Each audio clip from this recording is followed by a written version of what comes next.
తెలంగాణ పట్ల కన్సర్న్ ఉండబట్టి, తెలంగాణ అని చెప్పి తెలంగాణ ఉద్యమం పేరు చెప్పి తెలంగాణ ప్రజల్ని మోసం చేసి వంచించి తెలంగాణ ధనాన్ని దుర్వినియోగం చేసి తెలంగాణ ప్రజల్ని మోసం చేసి తెలంగాణలో ఉండే దేవుళ్ళను కూడా మోసం చేసి డబ్బును దోచుకొని అలా తీర్పిచ్చిండ్రు ప్రజలు.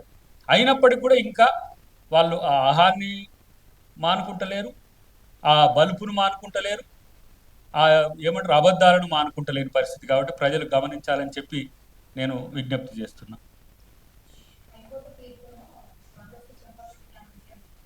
ఆయన ఎప్పుడు చెంపపెట్టు కాళ్ళపెట్టు అంటూనే ఉంటాడమ్మా. కాబట్టి మరి మీరెందుకు పెట్టలేకపోయినరో ఆయన సమాధానం అడుగురి. గ్రూప్ 1 ఎవరి కాలం నుంచి ఎందుకు పోస్ట్ పోన్ అవుతున్నది, ఎందుకు పెట్టలేకపోతున్నారు అనేది కేటీఆర్ని అడుగురి.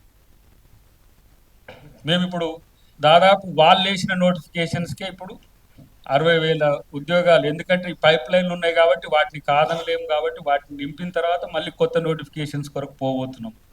ఇప్పుడు ఈ 10-15 రోజుల్లో కూడా కొన్ని ఇప్పుడు జీపీఓలు ఇచ్చిన తర్వాత మళ్ళీ న్యూ నోటిఫికేషన్స్ ఏంది, డిఎస్సీలు ఏందని కూడా అన్ని చూస్తున్నారు. కాబట్టి విద్యార్థులు కానీ నిరుద్యోగులు కానీ ప్రభుత్వం చిత్తశుద్ధితో ఉన్నది, ప్రకటనలకు పరిమితం కాదు, వాటిని నోటిఫికేషన్ తేవడంలోనే నిమగ్నమై ఉన్నది. ఈ అంశంలో కూడా హైకోర్టు యొక్క ఆలోచనలు పరిగణలోకి తీసుకొని ముందుకు పోయే అవకాశం ఉంటుంది. Subscribe us and press the bell icon for more interesting updates.